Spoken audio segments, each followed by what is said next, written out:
Shalom, and welcome everyone to our session, Deciphering Fake News. I'm Dina Wachtel with Canadian Friends of Hebrew University. We're pleased to have participants from all over the country, underscoring the vital importance of today's topic. Before we begin, I'd like to extend our gratitude to Dr. Gitit Bar-On from the Fake Reporter team for her help in putting this program together. Additionally, thank you to Ayala Davis and David Stampler from our team. I also want to draw your attention to our next webinar scheduled for this coming Sunday, titled Fighting for the Israeli Hostages, the Hebrew University Law Clinics at Work. I will post the link for registration in the Q&A box shortly. We are partnering with Congregation Beth Israel in today's program, which is the largest conservative congregation in Western Canada, located in Vancouver. We're privileged to have their senior rabbi, Rabbi Jonathan Infeld, also an alumnus of Hebrew University, to introduce our guest speaker and lead the conversation and Q&A. Please feel free to submit your questions via the Q&A box at any time. Rabbi, the floor is yours. Thank you, Dina. Dina, I think it's important to mention my extreme gratitude to Hebrew University for my entire life, not just for doing this program with us this evening, and not just for the intellectual material that I received while I was studying at Hebrew University, but for the fact that I met my wife there as well. So I'm more than an alumnus. I'm a huge fan, including, of course, sending our oldest son to Hebrew University just last year as well. It's really a pleasure to be here with Achiya Schatz, who is an expert in an area that, quite frankly, is rapidly becoming one of the most important areas, I believe, for all of us today, which connects to historical understanding of how information is both conveyed truthfully and not truthfully, but in this modern world of the internet and online has become far more complicated than ever. Of course, with that being said, Achiya happens to have the last name that is a nomen omen, that reflects his what he does as a job. For those of you who don't know, Schatz actually is a shortening of Shaliach Tzibor, which means someone who is leading the public, representative of the public. So he has been representing the public in speaking and talking about people who are speaking to the public, with a degree from Ben Gurion University, having studied at the Hartman Institute, grown up in Jerusalem, and now with the internet, given the tools with which to be a Shaliach Tzibor, a representative of the entire Jewish world in this most important and critical area. Through his organization, Fake Reporter, he has already begun the process of teaching about fake news, its impact, and how to combat it. Achiya, thank you for joining us today.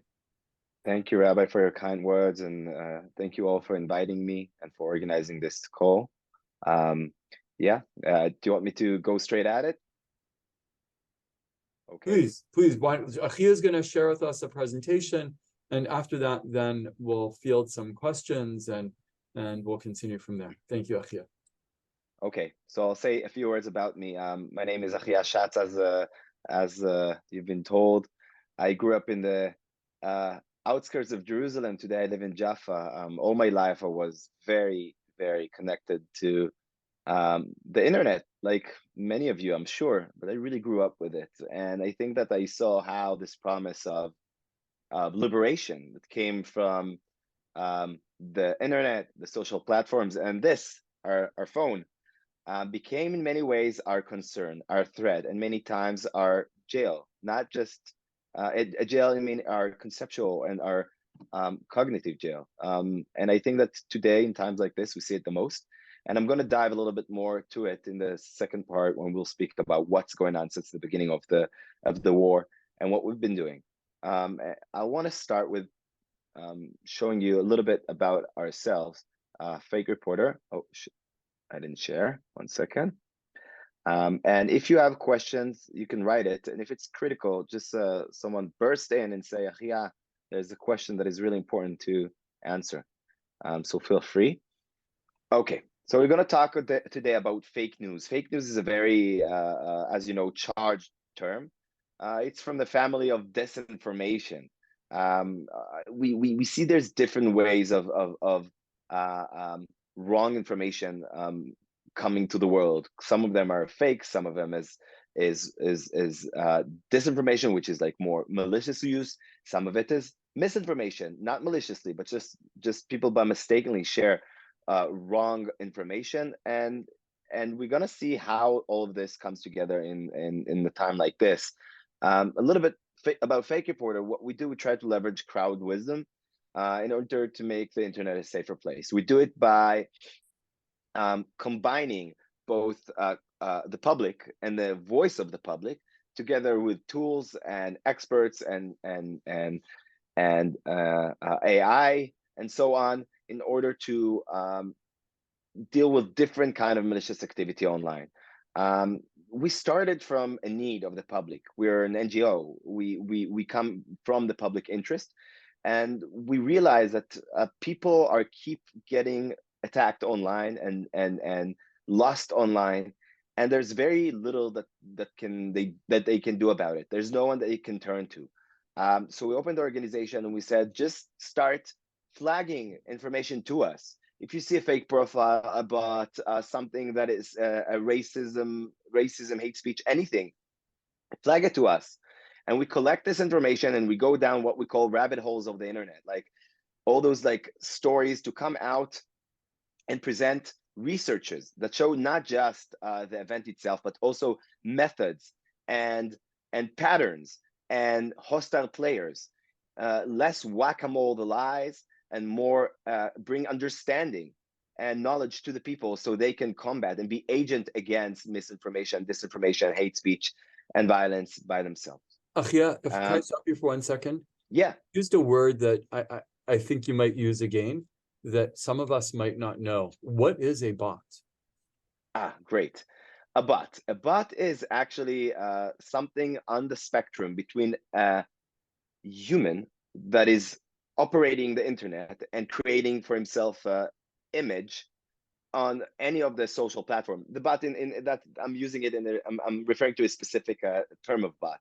Bot in general is an automated avatar, automated figure online.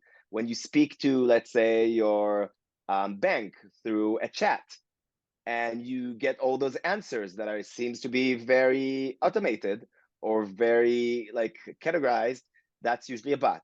But there's also bots in social platforms. You see, for example, bot can be used to boost profiles and messages by different entities and different players online. Let's say my Achiya Schatz, my profile, I really want people to see what I say. So I buy thousands of profiles that are all not real. They're all automated and being operated with a computer to boost the messaging that I'm trying to that I'm bringing out there. For example, they're doing likes, thousands of likes or thousands of shares. And in many ways, it's part of inauthentic coordinated behavior, a term that we see a lot online, and is a way to change perceptions of the public. So it's from the family of malicious activity online, but specifically this bots many times are used to carry out messages. The messages can be real or can be fake, but they're being carried and being become popular in an inauthentic way.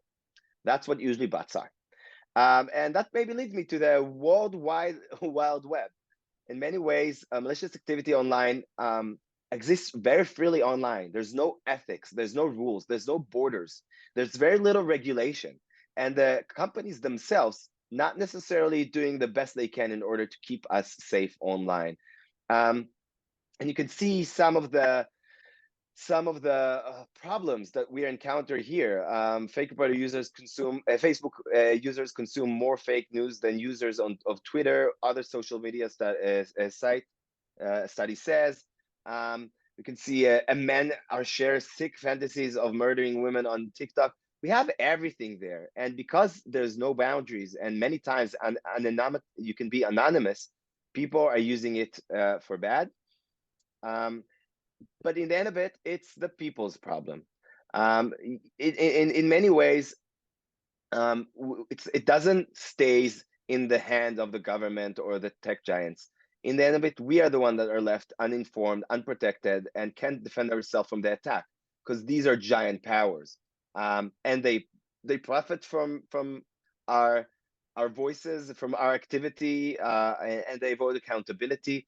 And governments, even if they do want to react to it, many times everything moves so fast, and they just can't reach it. And I didn't even start talking about AI technologies. And you can see, for example, in Europe right now, there's an act called Digital Services Act that has passed to regulate the work of social platforms online. But in Israel, we don't have any law around that. So our work is very important in that sense. And it's not just people problem, it's a democratic problem. It's a quote of Obama that I really like. If we do not have the capacity to distinguish what's true from what's false, then by definition, the marketplace of ideas doesn't work. And by definition, our democracy doesn't work.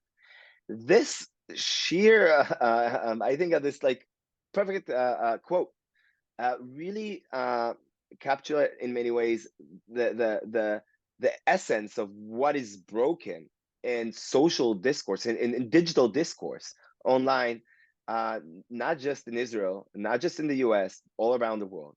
And if you see how Putin or how Kim Jong-un or our others dictators are controlling media, you understand that online, how media is being manipulated is crucial to democracies. If we don't believe one another, and if lies are so easily being spread and there's zero tolls about them, regarding them, then it slowly breaks democracies.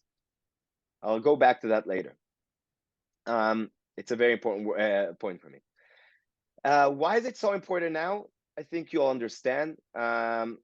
Because now there's time that things are changing. There's a place to do the work that we can do. So there's now a trend to start regulating social platforms in order to have accountability online.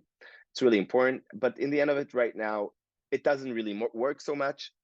We talked a little bit about it, but something really important to say about it also. There's very low awareness. We think we know, but there's low awareness, and there's in many ways, we're in a generation that just grew up with these things. We're still learning, we're still adapting, and digital and information literacy to this age is something that is still in its baby step. And because of that, I'm sure that everyone here, including me, has forwarded something that wasn't true. And I'm sure that everyone here, including me, during this horrible war, have seen things that they asked themselves, is this real? Is this really happening? And felt inside the fear and the panic and the confusion.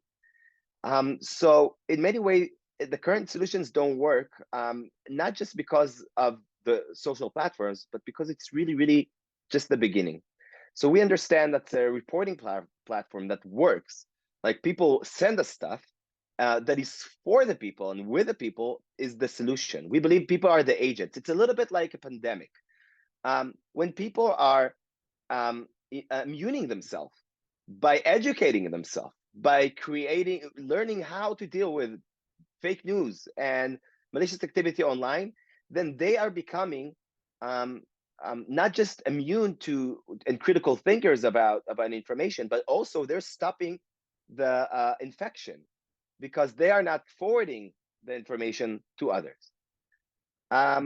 So that's what we do.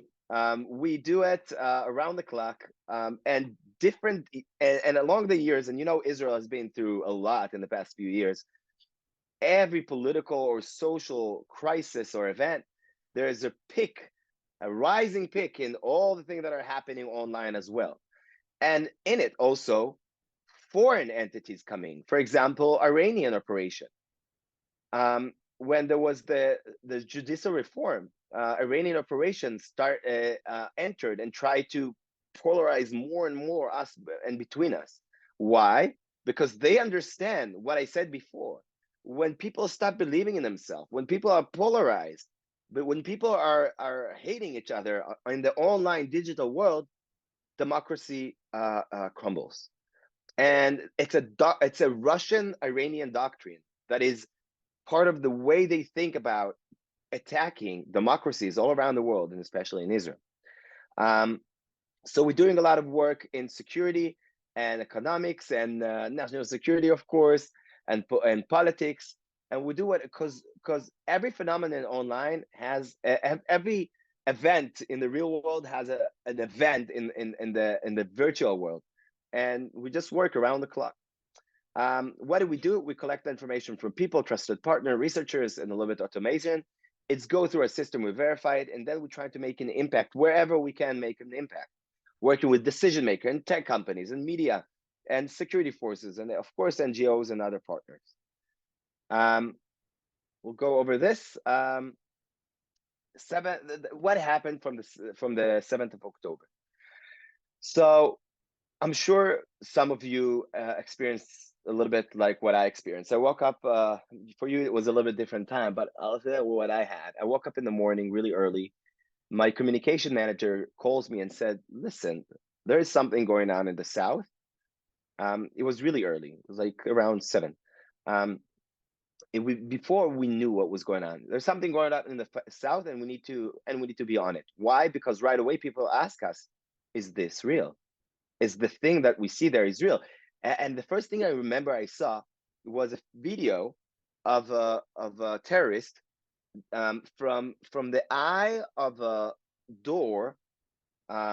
Someone filmed it on the other side, and I must say and be honest, it was a little bit almost funny, like seeing a terrorist like ringing on the door and no one is opening the door for him. And I told him, listen, this is gonna be like everyone's gonna start doing memes about it. Memes is like this copying this video and just this photo and write stuff about it in the internet, because I thought it's just an anecdote. And of course I told him, listen, let's be alerted to see if how this develops. And of course it developed, and the horrors started coming one after another. And I was in a meeting a week ago with friends of mine, and each one told about the story of where he was on the beginning of the 7th of October. And the truth was that I just didn't remember. I just didn't remember where I was. I physically didn't know where I was. Like everyone said what it was, and it came to my turn, and I just didn't remember. And only later I realized where I was. I was at my house with my family, and right away we went to my friend's house because we don't have a shelter in my house. We went to my friends, and I left my family there, and I went back home, sat on the computer, and I think I came up from the computer maybe 2 weeks later. From that moment on, Fake Reporter has been working around the clock, dealing with the war, trying as much as we can to do what we can. Why? Because the moment that happened, there was a vacuum of information. People were extremely afraid, confused, angry, and thirsty for information that was just not coming. We saw the horrible videos on TV, but we didn't know what's going on. And when there's a vacuum of information, and conspiracies comes in, and disinformation and lies come in to complete the knowledge that we don't have in our mind. So we open a war room in Fake Reporter with 3 main efforts. One is fight against disinformation.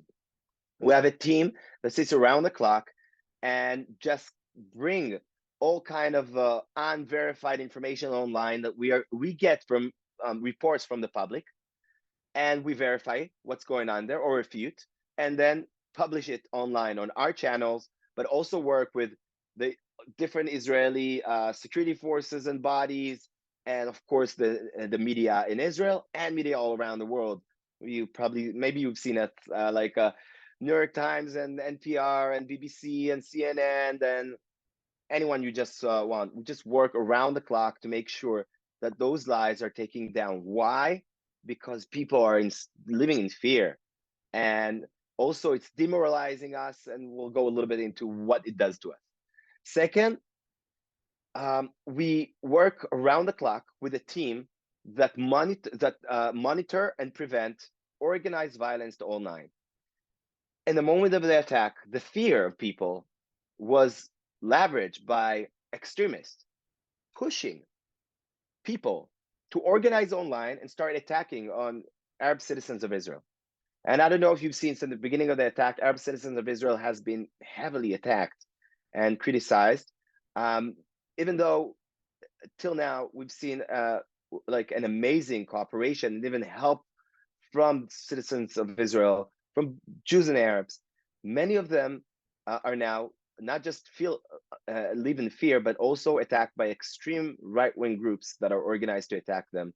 And what we do, we sit online, over 60 groups, we locate anyone that is being targeted online, and we make sure to prevent it. Doesn't matter if it's a business, a person, an activist, or someone that even like, you know, a criminal. We don't know. We don't want people to be taking the initiatives by themselves, and we prevent any violence and move the information to the police. Last, we created a digital dome. Digital dome is a crazy initiative. We like in 2 weeks we created something that takes at least half a year to build. It's an operation that in one place anyone can report hate speech, glorifying of terror, Hamas supporters, and generally violence online on Meta, Google, LinkedIn, and TikTok. These reports are going into a system that with dozens of volunteers, we monitor, we moderate the information, we go over it, and then we send reports straight to those companies and make sure that they're taking off the internet.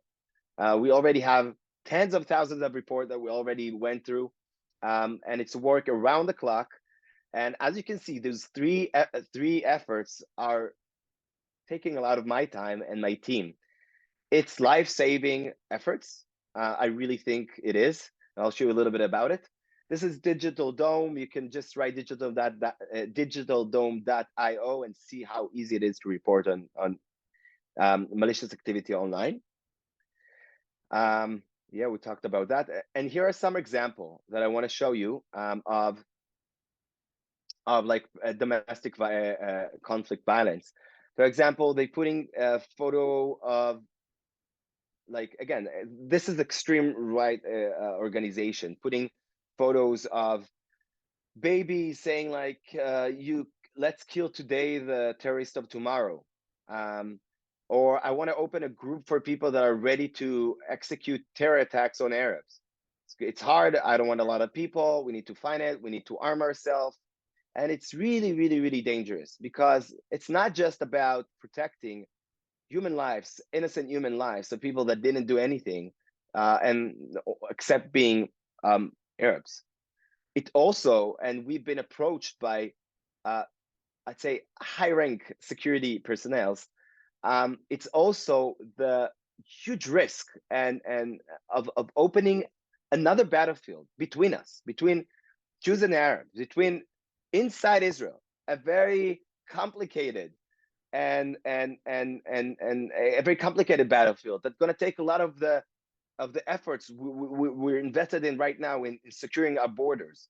And in this fight, we're not going to have borders. So really, really, we are really dedicated to it in order to save lives and stop another realm. Again, you can see here some activists. You can see here it's signs of kahana kach. I mean, kach is I think also in Canada reported as a terrorist organization, definitely in the US. Like, again, extreme right-wing organization. There's kind of like a new they're a trend right now, we'll say.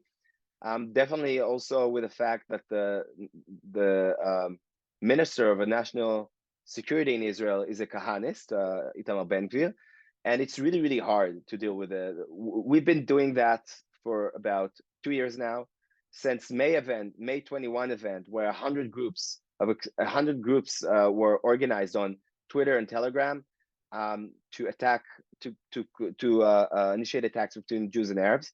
Those groups, some of them are still operating today and are trying again to be into actions. Here they're like targeting some people and also arming themselves with bullets and firearms, and really, really extreme. Second, as I said, disinformation and fake news. You can see all kind of different horrific fake news that we'll find. For example, in the past 3 days, we're dealing with a story about a baby in the oven. There's still no evidence to the fact that there was a baby in the oven, and I'm sorry for the horrible, maybe I should have said triggered before, but this is spreading all around the world. And then, because there's no proof to it, and then no videos, nothing to it except a very weird testimony. Then what happened? Hamas supporters are taking these unverified stories and claim, you see, they make up the whole story. There was no massacre. Nothing has happened. No babies were hurt. So what we do, we try to get to these stories when they're still small and get them out of the system. And more importantly, get them before they get to the mainstream media. One of the big stories around it is about Arabs that are surveilling houses and buildings. In one day, thousands of reports was received to the police about Arabs taking photos of buildings in Israel. You can see here, for example, all those things. All of it is misinformation, wrong information, mainly, and the police checked dozens of reports. It was simply people doing their job. One guy in Holon was fixing the roofs, and the other guy was working with the municipality. The third was working in taking out the trash. It was the fourth was cleaning houses. The fifth was like a Walt, Uber delivery guy. But a few posts started, and then it just swamped, and all of Israel everyone were locking their house, not going outside, afraid, but also started organizing in a chance that that people would start attacking them. And that was obviously wrong. And the police, after we refuted those stories, the police also came into action and started telling the truth. But we need to understand these things are creating panics in millions of people in Israel. It was in the news. Last, I want to talk about maybe the most interesting, and then I'll finish and give time for questions. Maybe the most insane story that is happening right now, and that is the Traitors Among Us conspiracy.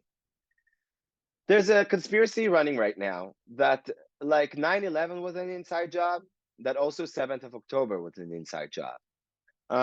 It has different forms, like a conspiracy is, and it really connects to what I said before. When there's very little amount of information, people are completing the information with the tendency of what they want to believe. And since there's enough information online to all different opinions and above, they find all the information that they need, connect it, and create a conspiracy. Now, we're really digging deep into this conspiracy, and I want to show you. One second. And I want to show you, and I want to tell you that there's three kind of maybe I'll say that in the end. One is about Ehud Barak. They claim, some conspirators, that Ehud Barak was actually cooperating with Ismail Haniyeh, leader of Hamas, in order to create a fake attack, and something went wrong and the attack really happened. Now there's zero evidence to it, but it's really circulated all around the net, and was also right away converted to the fact that high-ranking military officers were also doing conspiracy and actually help them from the inside. In a horrible story, you see, there was a guy, his name was Alon Bard. They recognized him in the video, as you can see here. And here you can see his photo. And they claimed that he was helping the attack on the 7th of October, but the truth was he was killed on the 7th of October. But his family, his wife, is experiencing until now attacks on her family, like she found someone was messing around with her car. She had to move from where she lives because there's fake stories about her husband that was killed, an officer that was killed, that he was helping Hamas. And it was circulated mainly by conspirators from two kinds, and later feeding a third kind. One kind is COVID conspirators, people that believe that there is a new world order, people that think that the government are against us and conspirating against us. And they were leading this horrible stories about trying to make sense in their own, in many ways, sick mind of what was going on. Later, piggybacked on that, people that were government supporters, people that really didn't want to believe that their government, our government, this government could have failed us so badly. And they looked for traitors, for the real so-called people that we can blame them on that. And then they found the police, the Shin Bet, the army, Ehud Barak, that was already demonized by these people, and they circulated these conspiracies.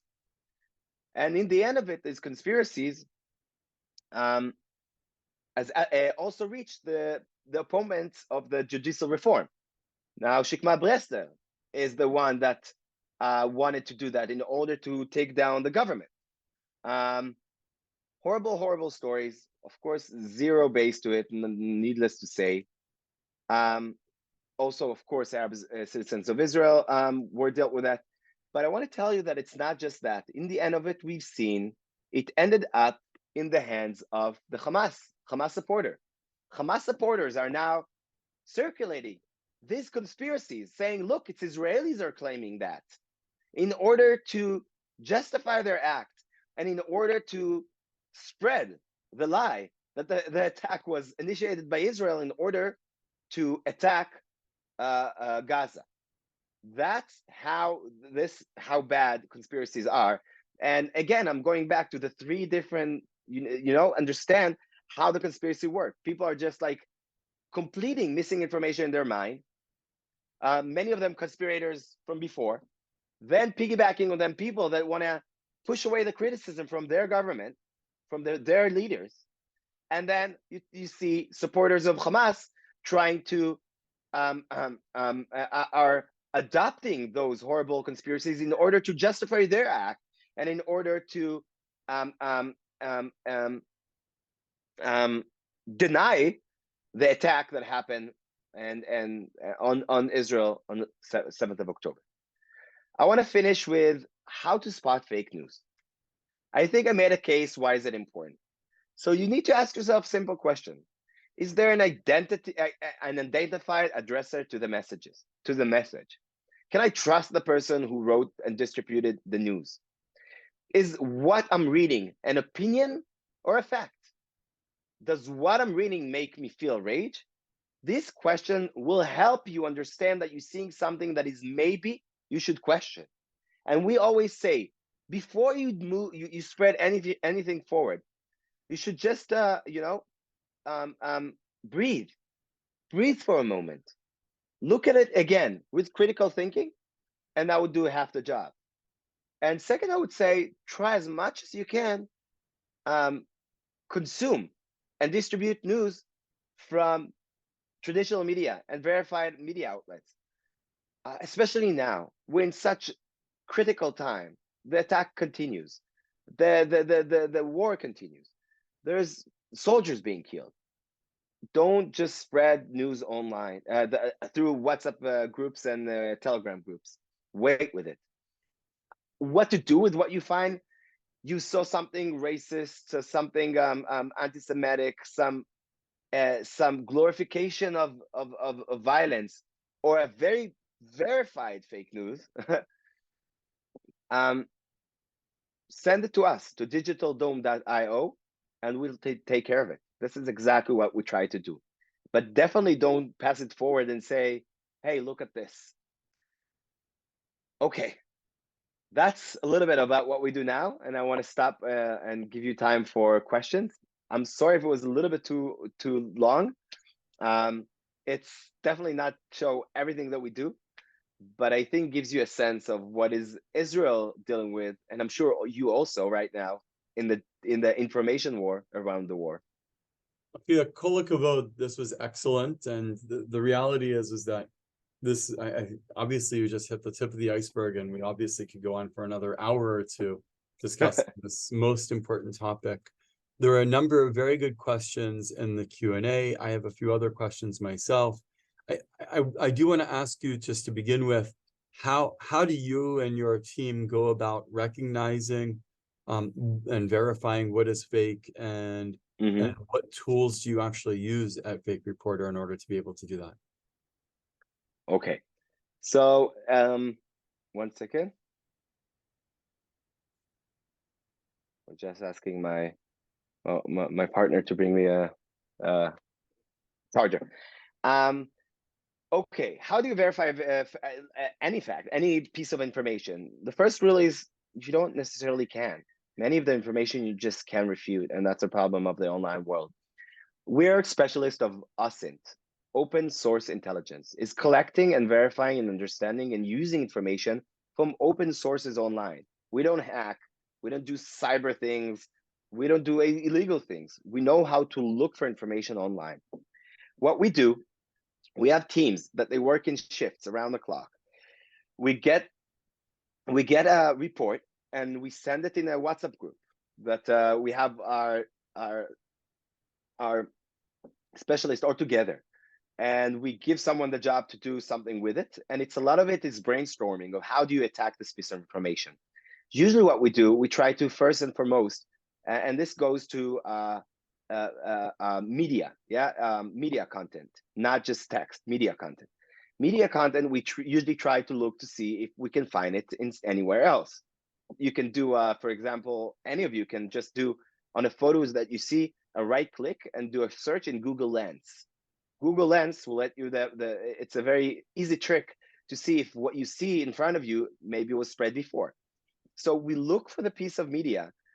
Try to see, first of all, we try to see, to think ourselves, is it in the context?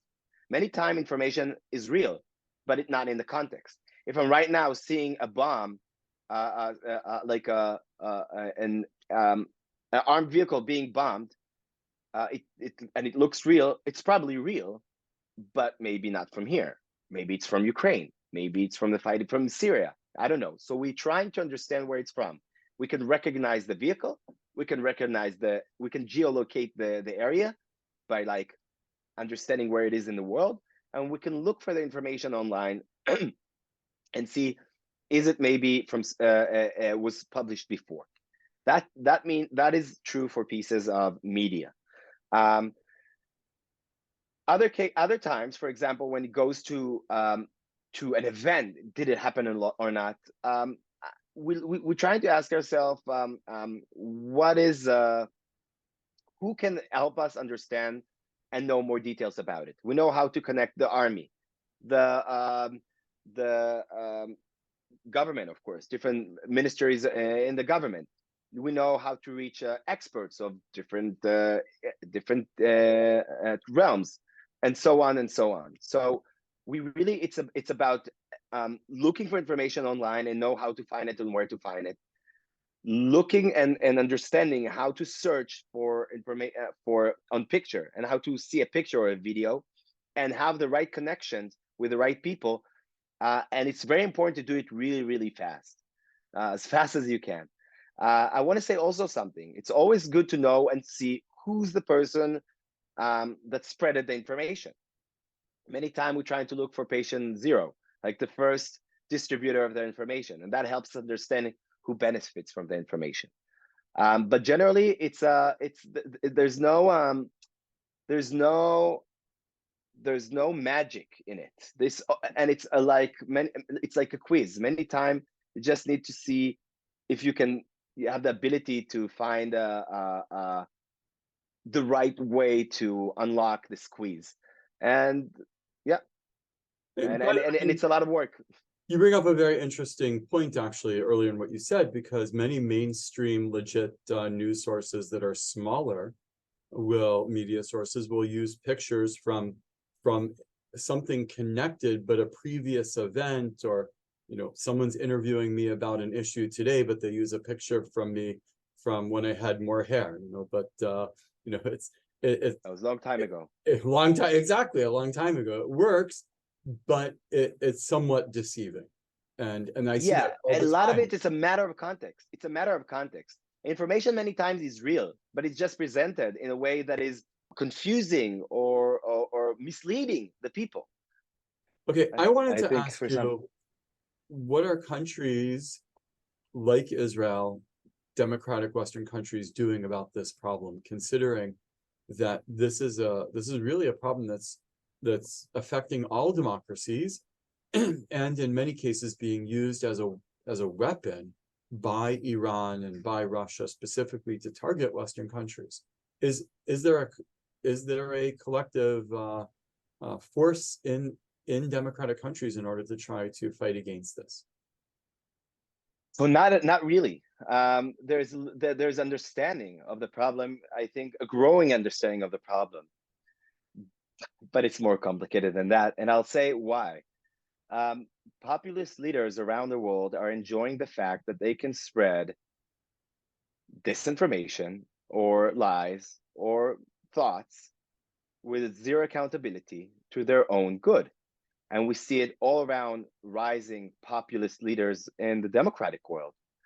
Like, without going into politics, simply to the matter itself, the post-truth era that we're living in right now has been very beneficial for leaders that have been using lies and deeply relying on emotion of the public in order to gain power. And we can see it with Orban, we can see it with Trump, we can see it, many would say, with Netanyahu, and therefore seems not so much of an interest to push against these machines of false information. And more than that, I would say, there are countries that are understanding exactly that. And in the European Union, as I said, they have now passed the Digital Services Act that poses regulation and punishment to big tech companies that are very, very hefty, like 10% of their revenue or something like that, if they're breaking some of those rules, if they don't file reports, if they don't give services to the people, if they don't take down content that is against the country's law. We live in we need to understand that in many ways, we all grew up with the concept of free speech. And it's true, free speech is important. But right now, free speech is about protecting the market. Like, free speech need to be protected, because when there's lies and hate everywhere and there's violence carried out, it doesn't protect us. We are living in many ways, the digital world is the new Kikar Ha'ir. Like, it's the city center. It's the city center. It's where we speak, where we fall in love, we argue on our political agendas, and you know, the security there, it's like the medieval.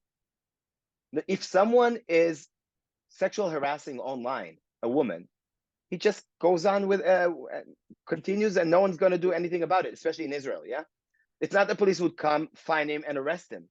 And the truth is, there's we in our mind, we have a blur. We don't understand that there's the virtual world and the real world are connected.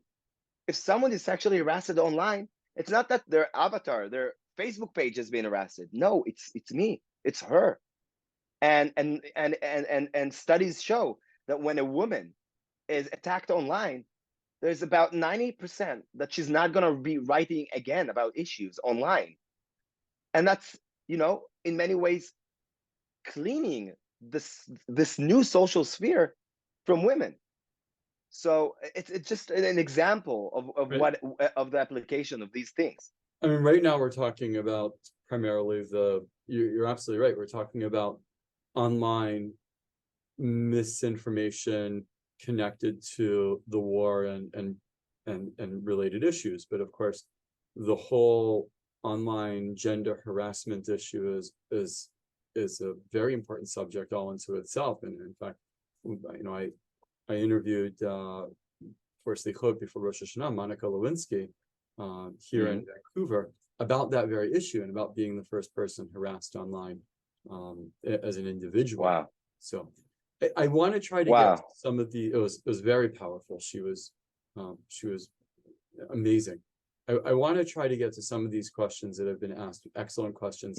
Yeah. Combine Katrina's questions and how do we recognize There's a mosquito attacking me. This is why I'm just like I was just around. talking about this yesterday. I was giving a Kol Nidre sermon, and for the first time in my life, while I was giving the Kol Nidre sermon, I just as I was about to finish it, a fly flew at my nose. Everyone saw me go like that and thought that it must have been part of the sermon, but it wasn't. It was a fly aiming itself directly at me. So it's not fake news. It's true. I believe you. I believe you. So Katrina asked two very important questions. Number one is, how do we recognize fake bots on Instagram and other platforms which are susceptible to misuse? And on all of these accounts, the postings right now, Free Palestine, are these real or are they bots? It's a good question. Probably a combination. It's hard to recognize a bot, and many of them is, as I said, on a spectrum. Some of them, for example, let's say if I run 70 different accounts and I run authentically, I write all the things, my own thoughts, but I run 70 accounts and I have this like amazing software that I made myself that gives me the opportunity to move from one profile to another really fast, and just posting right away. Is it bot or is it man-made? And those, there are softwares like that. And I want to say it's always a spectrum and it's hard to recognize. But what I'll say, it's easy, and it becomes harder and harder with AI that can generate endless amount of content that is original. In the past, you could have recognized really easy bot by understanding that you see the same quote, for example. Let's say we said Free Palestine, but let's say even more like death to all Jews and from the river to the sea, coming again and again and again. As you can see, that it's coordinated activity. It all comes from the same form with the same quote around the same time. But a coordinated activity not necessarily means bot, not necessarily means inauthentic.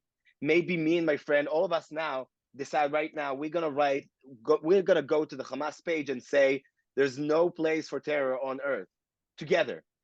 It's coordinated, it's authentic, and it's not bot. So many of the free Palestine is maybe coordinated, but not necessarily bot. And it's semi-legit, we can talk about it, but bots shouldn't have human rights. They shouldn't have the freedom that we have to write online. And that many times, and it goes back to the freedom of speech. Yeah, freedom of speech for people, but not to a machine that create thousands of bots writing the same thing. They don't have freedom because they're not real. How do we recognize them? We are crossing different factors. For example, we're making sure we're seeing their friends' connection, when were they created, around what time, what are they liking, who are they following, where are they reacting. We are many ways analyzing their behavior, and we find patterns, and we create circles. We collect them and slowly create bigger and bigger circles with both machine and analysts. And when we have, and usually we come to a network that we see that operates together, because in the end of it, it's machines. And what machines can do is they can do stuff in scale, but they can't be so original. That they can be creative and unexpectable, like people many times. And that's how we find these bots. They mainly operate on Twitter or X, but we've seen also on other platforms.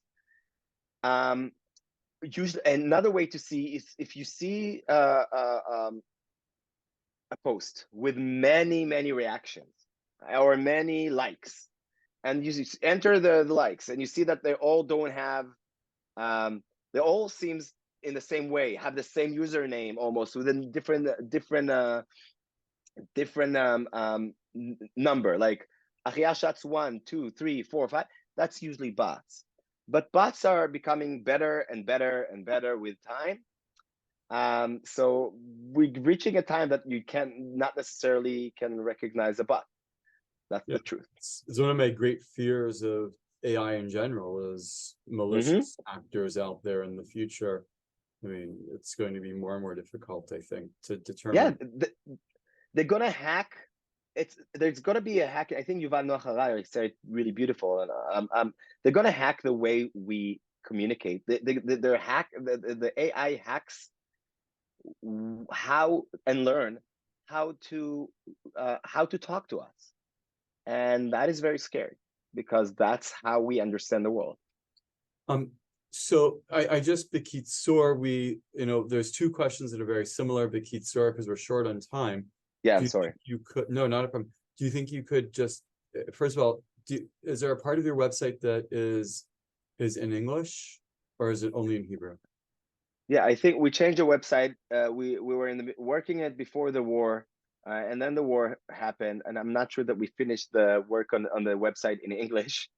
We just left everything, but yeah, we have a website in English. It's called fakereporter.net, and you can see our work there. Can we post that in the chat? Here, I'm doing it now. Because some of us do not yet speak Hebrew. Although. Shame on you. No, I'm kidding. לא, יש אנשים אבל מאוד. All right. So the final question is during the Canadian forest fire, the Canadian government was publicly very upset about Facebook not sharing news stories.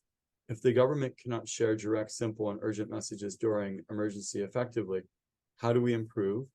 Are we too dependent on some social media platforms? Yes, we are. And I think what happened in Canada is not just happened in Canada, happened in Australia and happened in Germany. And in general, there's a fight between the superpower that are the big tech companies that has now power of a state and more communication than the state and countries. And it's happening right now. And it's a fight of the giants. And I think the EU, what the EU have done, and what is beautiful about the EU, that they come a few countries together and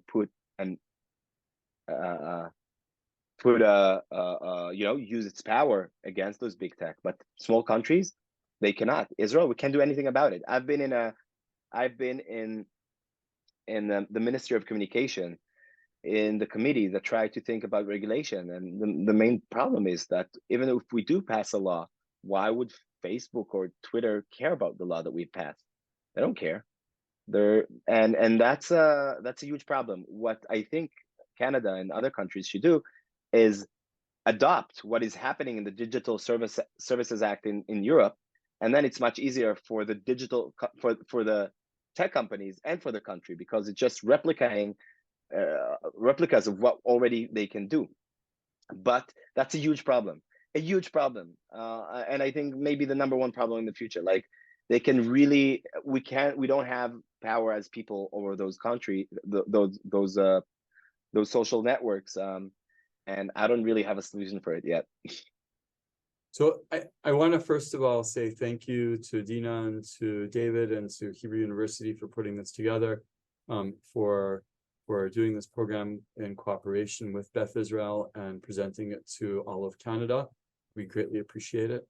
Achiya, and I want to thank you, and I want to thank Big Reporter for your willingness to present. Dina said that you were great, and I have to agree with her.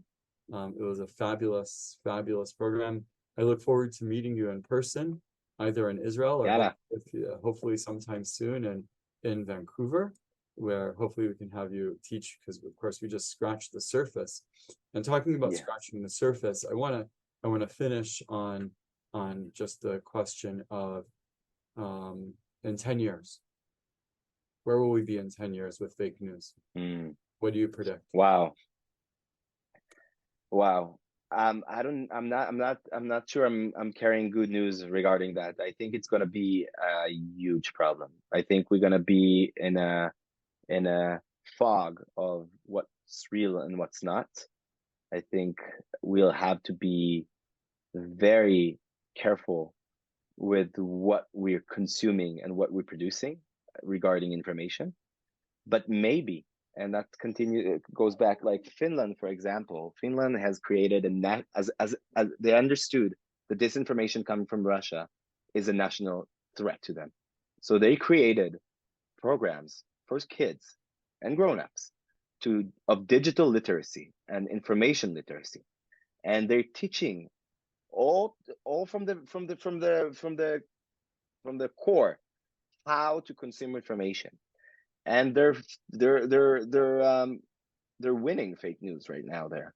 And I hope that in 10 years, we as a society, as democracies, will understand how deep how deeply information shapes our life, and will give ourselves the present and the necessity of re-educating ourselves of how to consume information in the digital era. But those AI machines gonna be very, very good. So I wish us only luck, and read books, hand printed books. I think it's much nicer. Thank you, and good for Shabbat as well. Exactly. It's kosher. Exactly. Thank you so much, Achiya. Thank you, Dina. Thank you, Hebrew. We really appreciate it. Have a wonderful day. And I want to thank you all so much for coming and for listening and for supporting. You can find us on our website. If you have anything, you can get my information from Dina. And I wish for us all better days. Wish for the hostages to come home as fast as they can. I wish peace for all soldiers, for everyone here, from all innocent people, from the river to the sea, and for better days. Please stay safe. Thank you very much. Thank you. Shalom.